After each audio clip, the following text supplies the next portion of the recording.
Hi all welcome back to my channel. ಎಲ್ಲರೂ ಹೇಗಿದ್ದೀರಾ, ಚೆನ್ನಾಗಿದ್ದೀರಾ ಅಂತ ಅಂದ್ಕೊಂಡಿದ್ದೀನಿ. ನಾನು ಕೂಡ ಚೆನ್ನಾಗಿದ್ದೀನಿ. ಹಾಗೆ ಯಾರೆಲ್ಲ ನನ್ನ ಚಾನಲನ್ನು ಫಸ್ಟ್ ಟೈಮ್ ನೋಡ್ತಾ ಇದ್ದೀರಾ ದಯವಿಟ್ಟು ಲೈಕ್ ಮಾಡಿ ಹಾಗೆ ಸಬ್ಸ್ಕ್ರೈಬ್ ಮಾಡ್ಕೊಂಡು ನೋಡಿ ಅಂತ ಹೇಳ್ತಾ ಈ ವ್ಲಾಗನ್ನು ಸ್ಟಾರ್ಟ್ ಮಾಡ್ತಾ ಇದ್ದೀನಿ. ಇವತ್ತು ಗುರುವಾರ ಬೆಳಿಗ್ಗೆ 5:30 ಆಗಿದೆ. ಫ್ರೆಶ್ ಅಪ್ ಆಗಿ ಬರೋದ್ರೊಳಗೆ 5:35 5:40 ಆಗಿಬಿಡುತ್ತೆ. ಇನ್ನು ಕಿಚನ್ ಎಲ್ಲ ಮೊದಲೇ ಅಂದರೆ ನೈಟೇ ಕ್ಲೀನ್ ಮಾಡಿರ್ತೀನಿ. ಅಂದರೆ ನಮ್ಮ ಮನೆಯವರು ಇವಾಗ ಬೇಗ ಸ್ವಲ್ಪ ಊಟ ಮಾಡ್ಕೊಂಡು ಹೋಗೋದಕ್ಕಾಗಿ ನನಗೂ ಕೂಡ ಟೈಮ್ ಸಿಗುತ್ತೆ. ನಾವೆಲ್ಲ ಬೇಗ ಊಟ ಮಾಡ್ತೀವಲ್ಲ, ಅದಕ್ಕೆ ನೈಟಲ್ಲಿ ಟೈಮ್ ಸಿಗುತ್ತೆ, ಕಿಚನ್ ಕ್ಲೀನ್ ಮಾಡಿಬಿಡ್ತೀನಿ. ಮೊದಲೆಲ್ಲ ಊಟ ಮಾಡಿ ಮಲಗೋದೆ 11:30 12 ಗಂಟೆ ಆಗಿಬಿಡ್ತಾ ಇತ್ತು. ಅಷ್ಟ್ರ ಮೇಲೆ ಕಿಚನ್ ಕ್ಲೀನ್ ಮಾಡಿ ಮಲಗೋದಕ್ಕೆ ನನಗೂ ಕೂಡ ಲೇಟ್ ಆಗ್ತಾ ಇತ್ತಲ್ಲ, ಅದಕ್ಕೆ ಬೆಳಿಗ್ಗೆನೇ ಕ್ಲೀನ್ ಮಾಡಿಕೊಂಡು ಅಡುಗೆ ಮಾಡಬೇಕಾಗಿತ್ತು. ಇವಾಗ ಏನೋ ಒಂಥರ ಖುಷಿ ಅನಿಸುತ್ತೆ. ಏನಕ್ಕೆ ಅಂದರೆ ಬೆಳಿಗ್ಗೆ ಕಿಚನೆಲ್ಲ ಕ್ಲೀನಾಗಿರುತ್ತಲ್ಲ, ಸ್ವಲ್ಪ ಸ್ವಲ್ಪ ಒರೆಸ್ಕೊಂಡು ಹಾಗೆ ಅಡುಗೆ ಮಾಡೋದಕ್ಕೆ ಸ್ಟಾರ್ಟ್ ಮಾಡ್ಬೋದು. ಇವತ್ತು ಚಿತ್ರಾನ್ನ ಮಾಡೋಣ ಅಂತ ಹೇಳಿ ಮಾಡ್ತಾಯಿದ್ದೀನಿ. ಈಗ ನಮ್ಮ ಮನೇಲಿ ನಮ್ಮ ಕಡೆ ಚಿತ್ರಾನ್ನ ಮಾಡ್ತಾರಲ್ಲ ಅದೇ ಥರನೇ ಮಾಡ್ತೀನಿ. ಅಂದರೆ ತೆಂಗಿನೆಣ್ಣೆ ಹಾಕಿ ಮಾಡಬೇಕು, ತುಂಬ ಟೇಸ್ಟಾಗಿರುತ್ತೆ. ಹಾಗೆ ಒಂದು ಕಡೆ ರೈಸ್ಗೆ ಇಡ್ತಾ ಇದ್ದೀನಿ, ಹಾಗೆ ಒಂದು ಕಡೆ ನೀರು ಕೂಡ ಬಿಸಿ ಮಾಡೋದಕ್ಕೆ ಇಡ್ತಾ ಇದ್ದೀನಿ. ಬೆಳಿಗ್ಗೆನೇ ರೈಸ್ ಮಾಡ್ಕೊಳ್ತೀನಿ. ಅಂದರೆ ನೈಟ್ದೆಲ್ಲ ಮಾಡಲ್ಲ. ರೈಸ್ ಇದ್ದರೂ ಕೂಡ ನಾನು ನೈಟ್ದು ಚಿತ್ರಾನ್ನ ಮಾಡಲ್ಲ. ಏನಕ್ಕೆ ಅಂದರೆ ಶ್ರೇಯು ಮಧ್ಯಾಹ್ನಕ್ಕೆ 1 ಗಂಟೆ ತೊಗೊಂಡೋಗ್ತಾನಲ್ಲ, 1 ಗಂಟೆ ಊಟ ಮಾಡ್ತಾನಲ್ಲ, ಅದಕ್ಕೋಸ್ಕರ. ನಮ್ಮ ಮನೇಲಿ ಬೆಳಿಗ್ಗೆ ರೈಸ್ ಐಟಮ್ ತಿನ್ನೋದಕ್ಕೆ ತುಂಬ ಹಿಂಜರಿತಾರೆ. ದೋಸೆ, ಈ ಥರ ಉಪ್ಪಿಟ್ಟು ಚಪಾತಿ ಆ ಥರ ಏನಾದ್ರು ಇದ್ದರೆ ತಿಂತಾರೆ. ರೈಸ್ ಐಟಮ್ ಬೆಳಿಗ್ಗೆ ತಿನ್ನಬೇಕಲ್ಲ ಅಂತ ಸ್ವಲ್ಪ ಬೇಜಾರು ಮಾಡ್ತಾರೆ. ಅದಕ್ಕೆ ನಾನು ಬೆಳಿಗ್ಗೆ ರೈಸ್ ಐಟಮ್ ಮಾಡೋದು ತುಂಬ ಕಡಿಮೆ. ರೈಸ್ ಬೇಯೋದ್ರೊಳಗೆ ನಾನು ಈರುಳ್ಳಿ, ಬೆಳ್ಳುಳ್ಳಿ, ಆಮೇಲೆ ಕರಿಬೇವು ಇದನ್ನೆಲ್ಲ ಹೆಚ್ಚಿಟ್ಕೊಬಿಡ್ತೀನಿ. ಬೆಳ್ಳುಳ್ಳಿ ಸಿಪ್ಪೆ ಕೂಡ ಬಿಡಿಸಿರಲಿಲ್ಲ ನೈಟು, ಏನು ರೆಡಿ ಮಾಡ್ಕೊಂಡಿರಲಿಲ್ಲ. ಅದಕ್ಕೆ ಇವಾಗ ಸಿಪ್ಪೆ ಬಿಡಿಸ್ಕೊಂಡು ರೆಡಿ ಮಾಡ್ಕೊಳ್ತೀನಿ. ಅದ್ರ ಜೊತೆಗೆ ಶೇಂಗಾ ಇರುತ್ತಲ್ಲ, ಶೇಂಗಾವನ್ನು ಡ್ರೈ ಫ್ರೈ ಮಾಡ್ಕೊಳ್ತೀನಿ. ಈ ಥರ ಸ್ವಲ್ಪ ಫ್ರೈ ಮಾಡಿಕೊಂಡ್ರೆ ಅದು ಶೇಂಗಾ ಸಿಪ್ಪೆ ಬಿಡುತ್ತಲ್ಲ, ಚೆನ್ನಾಗಾಗುತ್ತೆ. ಸಿಪ್ಪೆ ಬಿಡಿಸಿರೋದು ಹಾಕಿದ್ರೆ ಚೆನ್ನಾಗಾಗಿರುತ್ತೆ. ಇವಾಗ ಬಿಡಿಸಿಲ್ಲ ಅಂದರೆ ಅದೇನೋ ಒಂಥರ ಬಾಯಿಗೆ ಸಿಕ್ಕದಂಗೆ ಅನಿಸುತ್ತೆ. ಅದನ್ನೆಲ್ಲ ರೆಡಿ ಮಾಡಿಕೊಂಡು ಒಗ್ಗರಣೆಗೆ ರೆಡಿ ಮಾಡ್ಕೊಬಿಡ್ತೀನಿ. ಅಷ್ಟರೊಳಗೆ ರೈಸ್ ಆಗಿ ತಣ್ಣದಿರುತ್ತಲ್ಲ, ಬೇಗ ಮಿಕ್ಸ್ ಮಾಡ್ಬೋದು. ಟೈಮ್ ಕೂಡ ಆಗ್ತಾಯಿದೆ. ಈ ಚಳಿಗಂತೂ ಬೆಳಿಗ್ಗೆ ಬೇಗ ಎದ್ದೇಳೋಕ್ಕೆ ಆಗಲ್ಲ. ಅಲಾರಾಮ್ ಆದರೂ ಕೂಡ ಆಫ್ ಮಾಡ್ಕೊಂಡು ಮಲ್ಗೋಣ ಅಂತ ಅನಿಸ್ತಾನೆ ಇರುತ್ತೆ. ಆಮೇಲೆ ಮತ್ತೆ ಸ್ಕೂಲ್ ಇದೆಯಲ್ಲ ಅಂತ ನೆನಪಾಗುತ್ತೆ, ಆವಾಗ ಎದ್ದೇಳ್ತೀನಿ. ಹಾಗೆ ಊರ ಕಡೆಗೆಲ್ಲ ಇನ್ನೂ ಸಿಕ್ಕಾಪಟ್ಟೆ ಚಳಿ ಬೀಳ್ತಾ ಇದೆಯಂತೆ. ನಮ್ಮ ಮನೇಲಿ ಹೇಳ್ತಾಯಿದ್ರು, ಸಿಕ್ಕಾಪಟ್ಟೆ ಚಳಿ ಬೀಳ್ತಾ ಇದೆ ಈ ವರ್ಷ ಅಂತೂ ಅಂತ ಹೇಳ್ತಾರೆ ಫೋನ್ ಮಾಡಿದಾಗೆಲ್ಲ. ಅಲ್ಲಿ ಊರಲ್ಲಿ ಚೆನ್ನಾಗಿರುತ್ತೆ.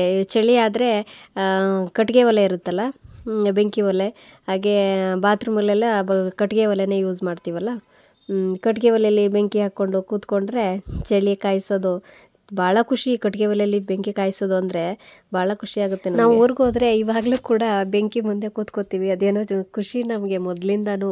ಇವಾಗ ಒಗ್ಗರಣೆಗೆ ರೆಡಿ ಮಾಡ್ಕೊಬಿಡ್ತೀನಿ. ಇವಾಗ ತೆಂಗಿನೆಣ್ಣೆನ ಸ್ವಲ್ಪ ಜಾಸ್ತಿನೇ ಹಾಕಬೇಕಾಗುತ್ತೆ ಇದಕ್ಕೆ. ಏನಕ್ಕೆ ಅಂದರೆ ರೈಸು ಹೀರ್ಕೊಳ್ಳುತ್ತಲ್ಲ, ಆವಾಗ ಇನ್ನೂ ಟೇಸ್ಟ್ ಬರುತ್ತೆ. ತೆಂಗಿನೆಣ್ಣೆ ಇದು ಊರಲ್ಲಿ ಮಾಡಿರೋದು, ಊರಲ್ಲಿ ಮನೆಯಲ್ಲೇ ರೆಡಿ ಮಾಡಿಸಿರೋದು.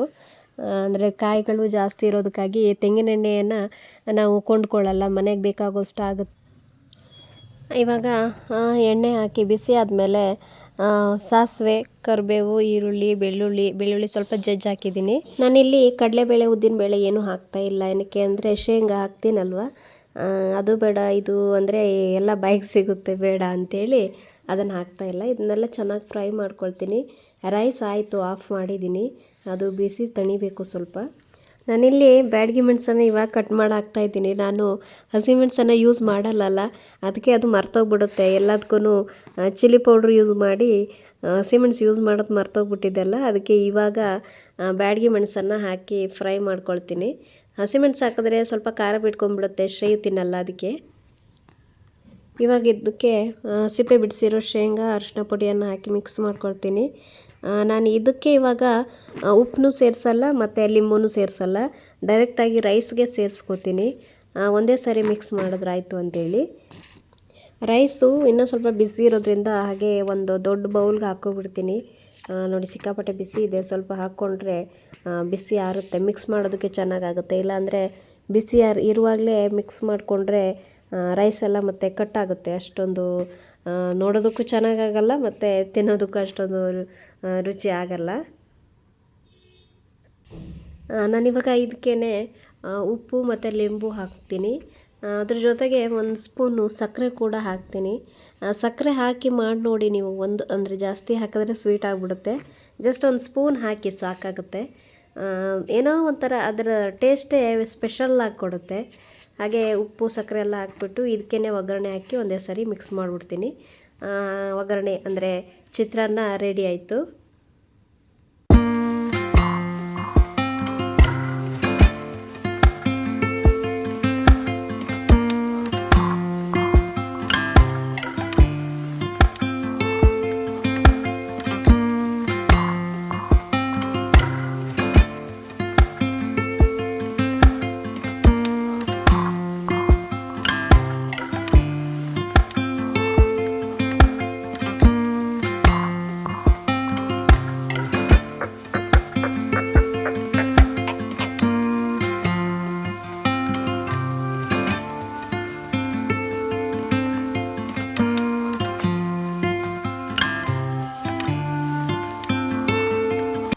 ಹಾಗೆ ಶ್ರೇಯುನ ರೆಡಿ ಮಾಡಿ ಸ್ಕೂಲಿಗೆ ಕಳಿಸಿದ್ದಾಯಿತು. ಅವನಿಗೆ ಟೆಸ್ಟ್ ಕೂಡ ನಡೀತಾ ಇದೆ ಇವಾಗ. ಬೆಳಿಗ್ಗೆ ಎದ್ದೇಳು ಓದೋದಕ್ಕೆ ಎದ್ದೇಳು ಅಂದರೆ ಹೇಳೋಕ್ಕೆ ಸ್ವಲ್ಪ ಚಳಿ ಅಲ್ವಾ, ಎದ್ದೇಳಲ್ಲ, ನೈಟೇ ಲೇಟಾಗಿ ಮಲಗಿರ್ತಾನಲ್ಲ ಅದಕ್ಕೆ. ಇವಾಗ ನಾನು ಈ ವಿಂಡೋಗಳೆಲ್ಲ ತುಂಬ ದಿನ ಆಗಿತ್ತು ಕ್ಲೀನ್ ಮಾಡ್ದೇನೆ, ಒರೆಸಿರಲಿಲ್ಲ. ಅದಕ್ಕೆ ಇವತ್ತು ನನ್ನ ಮಗಳು ಎದ್ದಿಲ್ಲ, ಮುನ್ನ ಮಲ್ಕೊಂಡೇ ಇದ್ದಾಳೆ. ಒಂದು ಸರಿ ಎದ್ಲು ಮತ್ತು ಅಲ್ಲೇ ಮತ್ತೆ ಮಲ್ಕೊಂಡ್ಳು. ಅವಳು ಎದ್ದೇಳೋದ್ರೊಳಗಡೆ ಇದನ್ನಾರು ಮಾಡ್ಕೊಂಬಿಡೋಣ, ಇಲ್ಲಾಂದರೆ ನೀರು ಆಡೋದಕ್ಕೆ ನೋಡ್ತಾಳೆ, ಎಲ್ಲಿ ನೀರು ಸಿಗುತ್ತೆ ನೋಡ್ತಾಳೆ. ಎಲ್ಲಾದರೂ ಗ್ಲಾಸಲ್ಲಿ ನೀರು ಕುಡಿದು ಹಾಗೆ ಡೈನಿಂಗ್ ಟೇಬಲ್ ಮೇಲೆ ಯಾರಾದರೂ, ಈಗ ನಮ್ಮ ಮನೆಯವ್ರು ಏನಾದರೂ ನೀರು ಕುಡ್ದಿಟ್ಟೋಗಿದ್ದಾರೆ, ಶ್ರೇಯಕ್ಕೂ ನೀರು ಕುಡ್ದಿಟ್ಟೋಗಿದ್ದಾನೆ ಅಂದರೆ ಅದನ್ನು ಹಿಡ್ಕೊಂಡು ಆಟ ಆಡ್ತಾಳೆ. 2 ಲೋಟ ಮಾಡ್ಕೊಳ್ತಾಳೆ, 2 ಗ್ಲಾಸಲ್ಲಿ ಹಿಡ್ಕೊಂಡು ಆಟ ಆಡ್ತಾಳೆ. ಇಲ್ಲಾಂದರೆ ಅಲ್ಲಿ ಚೆಲ್ಲೋದು ಇಲ್ಲಿ ಚೆಲ್ಲೋದು ಮಾಡ್ತಾ ಇರ್ತಾಳೆ. ಇವಾಗ ಜಾಸ್ತಿ ಅವಳದು ನೀರಾಟ ಸ್ಟಾರ್ಟ್ ಆಗಿದೆ.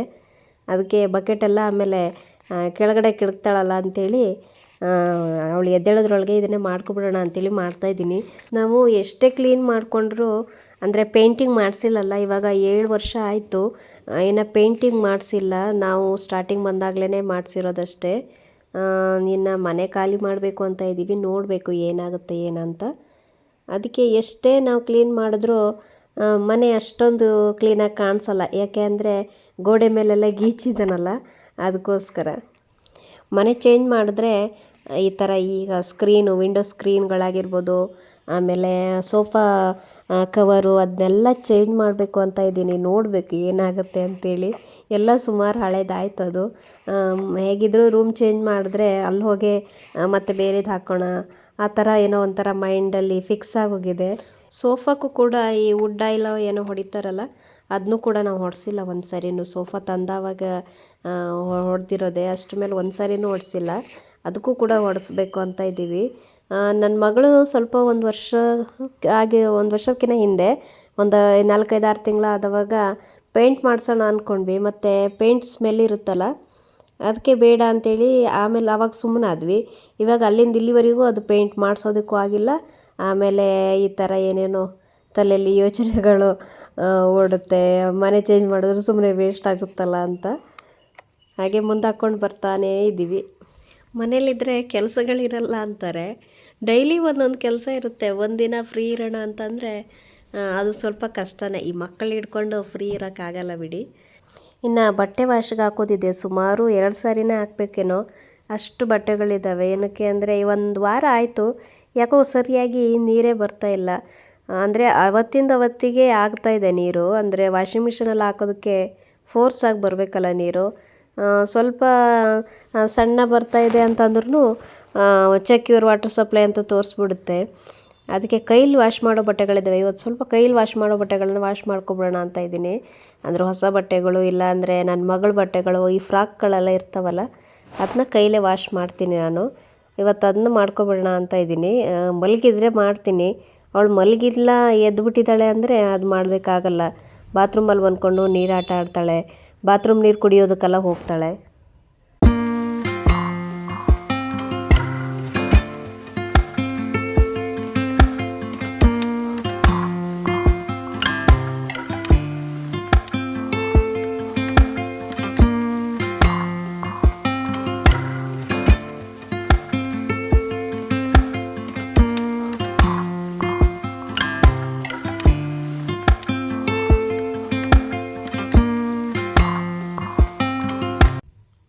ನನ್ನ ಮಗಳಿನ ಎದ್ದಿಲ್ಲ, ಬಟ್ಟೆ ಕೂಡ ವಾಶ್ ಆಯಿತು.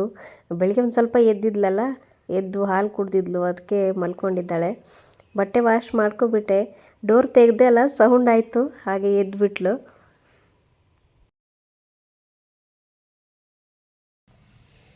ಹಾಯ್ ಮಾಡು. Good morning. Good morning. ಜಾನ ಹಂಗೊಂದಪ್ಪ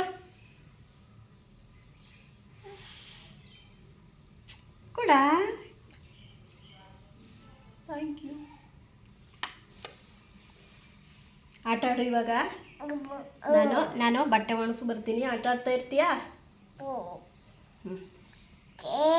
ಹ್ಞೂ 1 2 ಹಾಂ ಆಟ ಆಡು.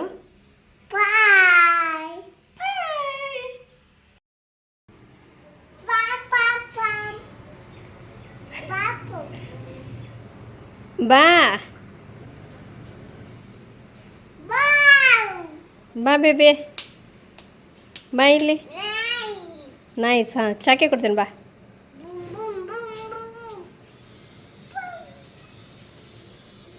ಬಾ ಚಾಕಿ ಕೊಡ್ತೀನಿ ಬಾ. ಚಾಕಿ ಕೊಡ್ತೀನಿ ಬಾ. ಚಾಕಿ. ಹೊರಗಡೆ ಹೋದರೆ ಒಳಗಡೆ ಬರೋಕ್ಕೆ ಮನಸ್ಸಾಗಲ್ಲ ಅವಳಿಗೆ. ಹಠ ಮಾಡ್ತಾಳೆ ಒಳಗಡೆ ಕರ್ಕೊಬರ್ಬೇಕು ಅಂದರೆ. ಚಾಕಿ ಕೊಡ್ತೀನಿ ಬಾ ಅಂತ ಕರೆದೆ, ಆವಾಗ ಬಂದಳು. ಇನ್ನು ಸಂಜೆ ಆಯಿತು. ನಮ್ಮನೆಯವರು ಇವತ್ತು ಬರುವಾಗ ಅವರೆಕಾಯಿ ತಂದಿದ್ದರು. ಆವಾಗಲೇ ಬಿಡಿಸ್ಬಿಟ್ಟಿವಿ. ನಾನು ನಮ್ಮ ಮನೆಯವರು ಮತ್ತು ನನ್ನ ಮಗ ಸೇರಿ ಬಿಡಿಸಿದ್ವಿ. ಬೇಗ ಆಯಿತು. 1 kg ಇತ್ತು ಅದು. ಅದನ್ನಿವಾಗ ಅವರೆಕಾಳು ಮೇಲೆ ಸಿಪ್ಪೆ ಇರುತ್ತಲ್ಲ, ಅದನ್ನು ನೆನೆ ಹಾಕಿದ್ದೆ, ಅದನ್ನು ಬಿಡಿಸ್ತಾ ಇದ್ದೀನಿ ಇವಾಗ. ನನ್ನ ಮಗಳು ಮತ್ತು ನನ್ನ ಮಗ ಇಬ್ಬರು ಇವತ್ತು ಮಲಗಿಲ್ಲ. ಬಂದ ತಕ್ಷಣ ಮಲಗ್ತಾ ಇದ್ರು ಅಲ್ಲ, ಇಬ್ಬರೂ ಮಲಗಿಲ್ಲ. ಅದಕ್ಕೆ ನನ್ನ ಮಗಳು ಕೂತ್ಕೊಂಡು ಆಟ ಆಡ್ತಾ ಇದ್ಲು, ಎತ್ಕೊಂಡಿದ್ದೆ. ಹಾಗೆ ಅಲ್ಲೇ ನಿದ್ರೆ ಬಂದ್ಬಿಡ್ತು. ಸ್ವಲ್ಪ ಹೊತ್ತು ಎಬ್ಸ್ಬಿಡೋಣ, ಒಂದು ಅರ್ಧ ತಾಸು ಮಲ್ಕೊಳ್ಳಿ, ಆಮೇಲೆ ಎಬ್ಸೋಣ ಅಂತೇಳಿ ಇಲ್ಲೇ ಮಲಗಿಸ್ದೆ. ಇಲ್ಲಾಂದರೆ ಅವಳೇ ಮಲಗೋದೇ ಲೇಟು. ಅದು ಇಷ್ಟೊತ್ತಿಗೆಲ್ಲ ಮಲಗಿಬಿಟ್ರೆ ಇನ್ನು ನೈಟ್ 2 ಗಂಟೆ 1 ಗಂಟೆ ಮಲಗ್ತಾಳೆ. ಅದಕ್ಕೆ ಸ್ವಲ್ಪ ಹೊತ್ತಿಗೆ ಎಬ್ಸೋಣ ಅಂತೇಳಿ ಇಲ್ಲೇ ಮಲಗಿಸ್ಕೊಂಡಿದ್ದೀನಿ. ಹಾಗೆ ಅವರೆಕಾಳು ಬಿಡಿಸ್ತಾ ನನ್ನ ಮಗನಿಗೆ ಟೆಸ್ಟ್ ನಡೀತಾ ಇದ್ದಲ್ಲ, ಅವನು ಅದು ಇದು ಕೇಳ್ತಾ ಇದ್ದ, ಹೇಳ್ಕೊಡ್ತಾ ಇದ್ದೆ. ಓದೋ ಟೈಮಿಗೆ ಬರೀ ಊರ ಕಡೆದೇ ನೆನಪಾಗುತ್ತೆ ಅವನಿಗೆ. ನಾನು ಊರಲ್ಲಿ ಹೋಗಿದ್ದೆ, ಅಲ್ಲಿ ಹೋಗಿದ್ದೆ, ಇಲ್ಲಿ ಹೋಗಿದ್ದೆ ಅನ್ನೋದೇ ನೆನಪು ಅವನಿಗೆ. ಕತೆ ಹೇಳ್ತಾನೆ. ಇವತ್ತು ಕೇಳ್ತಾ ಇದ್ದ, ಮಮ್ಮಿ ವೃಕ್ಷ ಸ್ಕೂಲ್ಗೆ ಇನ್ನೂ ನಾನು ಎಷ್ಟು ವರ್ಷ ಹೋಗಬೇಕು ಅಂತ ಕೇಳ್ತಾ ಇದ್ದೆ. ಇವಾಗಿನ ಫಸ್ಟ್ ಸ್ಟ್ಯಾಂಡರ್ಡು. ನೋಡೋಣ, ಅಲ್ಲಿ PUC ಆಗ್ತಾ ಇದೆಯಂತೆ. 10th ಅಲ್ಲೇ ಹೋಗ್ಬಿಡು ಹಂಗಾದ್ರೆ ಅಂತ ಮಾತಾಡ್ತಾ ಇದ್ವಿ. ಇವತ್ತು ಅವರೆಕಾಯಿ ಸಾಂಬಾರು ಏನು ಮಾಡಲ್ಲ. ಇವತ್ತು ಅವರೆಕಾಯಿ ಬೇರೆ ಸಾಂಬಾರು ಇದೆ ಅಲ್ಲ, ನಾಳೆ ಮಾಡೋಣ. ಇವತ್ತೆಲ್ಲ ರೆಡಿ ಮಾಡಿಟ್ಕೊಂಡ್ರೆ ನಾಳೆ ಬೇಗ ಮಾಡ್ಬೋದು. ನಾಳೆನೇ ಬಿಡಿಸಿ ಮಾಡೋದು ಅಂದರೆ ಲೇಟ್ ಆಗುತ್ತೆ. ಟೈಮು ಇನ್ನು ಹೆಂಗೆ ಸಿಗುತ್ತೋ ಏನೋ ಗೊತ್ತಿಲ್ಲ. ಇವಾಗ ಹೇಗಿದ್ರು ಟೈಮ್ ಇದೆಲ್ಲ. ಅವಳು ಮಲ್ಕೊಂಡಿದ್ದಾಳೆ. ಎತ್ತಿ ಕೆಳಗಡೆ ಬಿಸಾಕೋಕ್ಕೂ ಬರಲ್ಲಲ್ಲ, ಅದಕ್ಕೆ ಇವಾಗಲೇ ಬಿಡಿಸಿಟ್ಕೊಳ್ಳೋಣ ಅಂತ ಬಿಡಿಸ್ತಾ ಇದ್ದೀನಿ. 1 kg ಅಲ್ಲ, ಸುಮಾರು ಇತ್ತು ಅದು. ಒಬ್ಬಳೇ ಬಿಡಿಸೋದಕ್ಕೆ ಕೈಯೆಲ್ಲ ನೋಯ್ತಾ ಇತ್ತು. ಅಂತೂ ಸುಮಾರು ಬಿಡಿಸ್ದೆ. ಇನ್ನೇ ಅಡುಗೆ ಎಲ್ಲ ಇದೆ. ಅವರಿಗೆ ಊಟ, ನನ್ನ ಮಗನಿಗೆ ಊಟ ಹಾಕಿ, ನನ್ನ ಮಗಳು ಎಬ್ಬಿಸ್ಬಿಟ್ಟು ಅವಳಿಗೆ ಊಟ ಮಾಡಿಸಿ, ನಾನು ಊಟ ಮಾಡಿಕೊಂಡು ಮತ್ತೆ ಕಿಚನೆಲ್ಲ ಕ್ಲೀನ್ ಮಾಡ್ಕೋಬೇಕು. ಟೈಮ್ ಕೂಡ ಆಯಿತು, 9:30 ಆಗಿಬಿಡ್ತು. ಇವಳು 1/2 hour ಮಲಗಿಸೋಣ 1 hour ಮಲ್ಕೊಬಿಟ್ಲು. ಇವಾಗ ನನ್ನ ಮಗನಿಗೆ ಊಟ ಹಾಕಿ ಬೇಗ ಮಲಗಿಸ್ಬೇಕು. ಸಂಜೆ ಮಲಗಿಲ್ಲ ಅಲ್ಲ, ಇಲ್ಲಾಂದರೆ ಬೆಳಗ್ಗೆ ಎದ್ದೇಳೋದಕ್ಕೆ ಕೊಯ್ ಅಂತಾನೆ. ಹಾಗೆ ಈ ವ್ಲಾಗ್ ಇಷ್ಟವಾಗಿದೆ ಅಂತ ಅಂದ್ಕೊಂಡಿದ್ದೀನಿ. ದಯವಿಟ್ಟು ಈ ವ್ಲಾಗ್ ಇಷ್ಟವಾಗಿದ್ದರೆ ಒಂದು ಲೈಕ್ ಮಾಡೋದನ್ನು ಮರಿಬೇಡಿ. ಸಬ್ಸ್ಕ್ರೈಬ್ ಮಾಡಿಕೊಂಡು ನೋಡಿ ದಯವಿಟ್ಟು. ಹಾಗೆ ಈ ವ್ಲಾಗ್ ಏನಾದರೂ ಇಷ್ಟವಾಗಿದ್ದರೆ ನಿಮ್ಮ ಫ್ಯಾಮಿಲಿ ಆ್ಯಂಡ್ ಫ್ರೆಂಡ್ಸ್ಗೂ ಕೂಡ ಕಳಿಸಿ, ಶೇರ್ ಮಾಡಿ, ಅವರು ಕೂಡ ನೋಡಲಿ, ಸಪೋರ್ಟ್ ಮಾಡಲಿ. ಹಾಗೆ ಮುಂದಿನ ವೀಡಿಯೋದಲ್ಲಿ ಸಿಗೋಣ ಅಂತ ಹೇಳ್ತಾ ಈ ವ್ಲಾಗ್ನ ಇಲ್ಲಿಗೆ ಎಂಡ್ ಮಾಡ್ತಾಯಿದ್ದೀನಿ. ವಿಡಿಯೋ ನೋಡಿದ್ದಕ್ಕಾಗಿ ಥ್ಯಾಂಕ್ ಯು. ಬಾಯ್.